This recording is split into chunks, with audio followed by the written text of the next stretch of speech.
Hello, everyone. Welcome to KTAL News Now. I'm your host, Anthony Mocklin, and today we have a very special guest with us here to talk with us about gym goers, where a new study has shown that over half of gym goers have felt judged or intimidated while working out. And here with us to speak about that is health and wellness consultant Miles Stevens. Hi, how are you? I'm doing great. Thank you for having me. So, what can you tell us about what exactly you do for our audience who isn't familiar? For sure. So I am a personal trainer. I own my own gym in Greenpoint, Brooklyn, and I also consult for a company based out of Europe called WellTech, where we create health and wellness apps for people to get a little bit more comfortable being in a gym, exercising, and just improving their health overall. And can you speak a little bit about the study? It's according to the research, 51% of workout goers felt judged or intimidated while working out. And then one in three of those people had experienced multiple times where they felt that way. So could you talk a little bit about that and why that might be? Absolutely. We wanted to just better understand the wellness landscape and raise awareness to common but often overlooked barriers to fitness. Specifically, what's preventing people from simply showing up to fitness spaces more consistently? And so we did a campaign and we did a survey looking at American gym goers who attend the gym at least once a week. And we found that, yeah, you're right. Over 50% of gym goers experience this phenomenon we like to call gym intimidation. And gym intimidation is the discomfort or unease that people feel in gym environments when they're feeling unwelcome, judgmental, or just unsafe. And from that, women are actually, excuse me, twice as likely to experience this gym intimidation phenomenon as men. They have cited examples like a disrespectful environment, rude staff, feeling harassed or watched, and just feeling pressured when they're in the space. And some of the top factors that are influencing gym intimidation for both males and females are just the way that others kind of look at them while they work out, feeling out of their comfort zone, and just also not knowing how to use the equipment.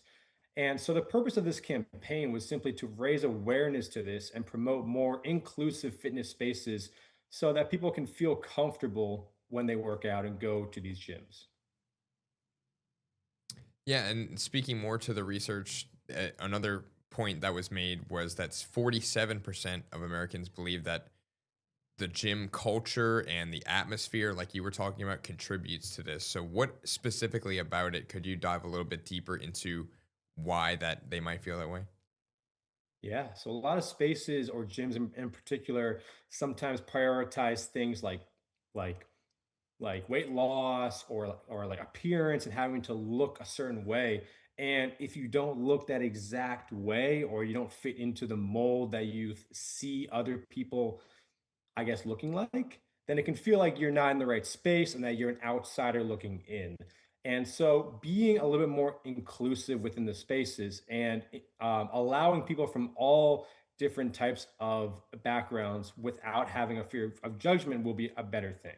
So, a good example is instead of having a gym space that only looks at appearance and on weight loss and on these aesthetic goals, we look more so at building strength, improving mobility, boosting energy and stamina, things that you can actually control and aren't inclusive to just one type of population. And when it comes to, I guess, influencers with the new age of social media and everything, the study also showed that 27% of gym goers wanted filming free zones. And then to your point with the beginner areas that would be very inclusive, 38% wanted to see more of those in areas and classes. How much of a benefit do you think that would be to the average gym goer? A huge amount of benefit. I think it would make people feel a lot safer because people don't know what people are coming into the gym with, what type of experience they have, what type of like background they have, and if they just don't really want to be on camera. And if you're always wondering if someone is like filming or if you're getting in the way, it can make you feel a little bit tenser, and that can also add to a level of like unconfidence, certainty and just make the space feel a little bit more intimidating. I don't have a problem with people filming in general. I think that's totally fine if that's what you wanted to do. But getting upset at people, kind of putting the camera in a spot that people walk through constantly is just not a good idea long term, just to allow people to be there. Because you have to remember that if you're in a commercial gym, you're not the only one there. And there are other people that are trying to work out and trying to exercise that might not want to be on camera.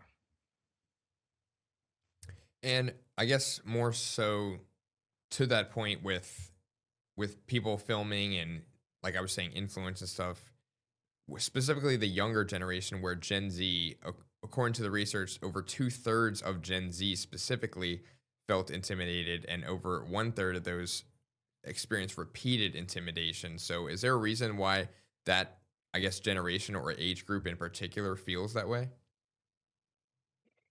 It could be because of the social media influence to make you feel like you have to look a certain way, you have to act a certain way.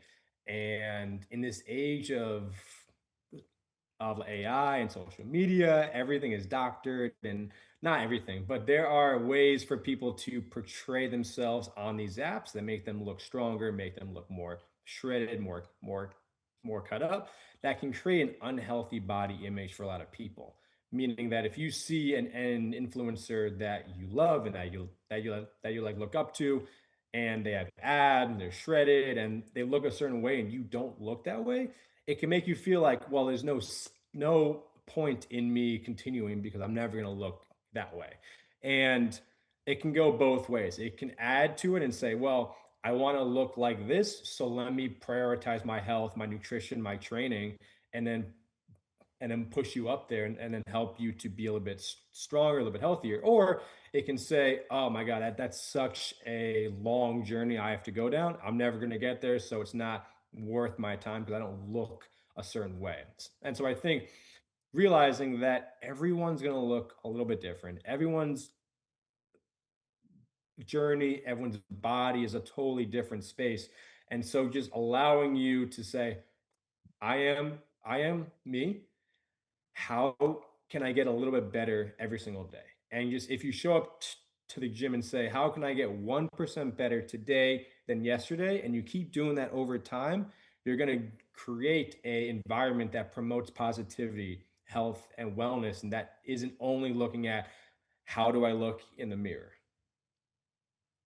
And do you have any other tips or advice for people who are looking to overcome this feeling and fear of intimidation or gym intimidation? Yeah, I have three ideas that people can use if they feel intimidated when they go to a gym. The first one is to start with a plan that's short, that's simple, and that's repeatable, so that early workouts can build confidence instead of overwhelm. A great example here, start off with a quick 5-minute warm up. That can be just an incline treadmill walk at an easy pace. And then you show up and you pick three beginner friendly machines. That can be a leg press, a chest press, and a lat pull down. And then just do two sets of 12 reps for each of those three, and then go home. That's going to allow you to raise your confidence because you know exactly what you're going to do. You know how to use those machines, and you can stay there and just move from one machine to the next and not have to ask people for weights and move this or that. So that's a good option if you're trying to build confidence over time. And then once you feel a little bit better, a little bit more comfortable, you can start to add more to your routine slowly. The second thing that you can do is to start your workout in a neutral zone. That can be the cardio room, that can be the stretch room, something that feels comfortable to you. And gradually add new exercises in nearby areas every week or every month. So a good example, if you start off in the stretching room, you can do some knee push-ups, you can do some crunches, two sets of 12 reps, call it a day and go home. There isn't a time frame that you have to stick to. You don't have to go there for an hour, or it like doesn't count. Even just going there for 5 minutes and just walking up a treadmill counts and will be excellent to building confidence over time. And then my last tip is, if you prefer just predictability, you can opt to work with a personal trainer at that gym. You don't have to think about anything.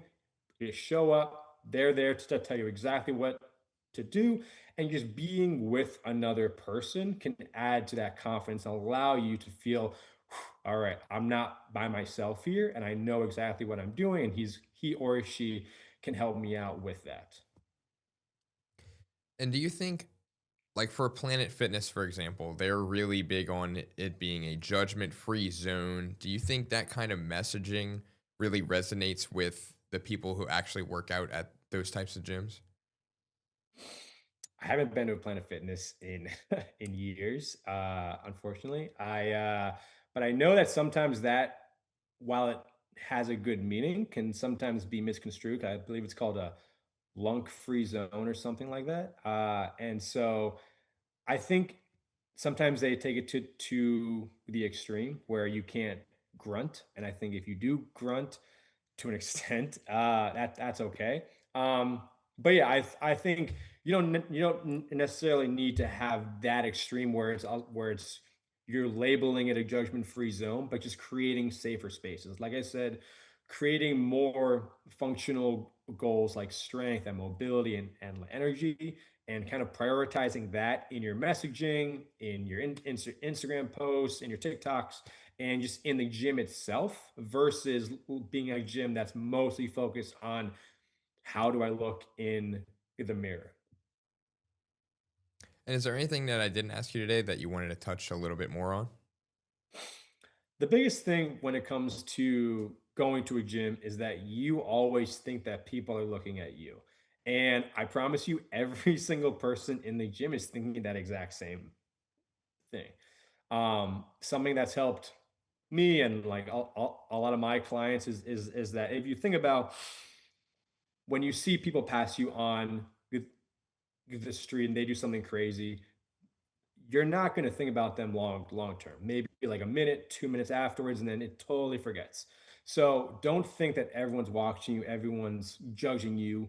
Nobody really cares that much, and most people are just looking at their workouts. And a lot of people, believe it or not, are a lot nicer than you think. So don't think that people are judging you. Just go do your thing that you want to do, have fun with it, and enjoy the process of getting better every single day. You don't have to go from A to Z immediately.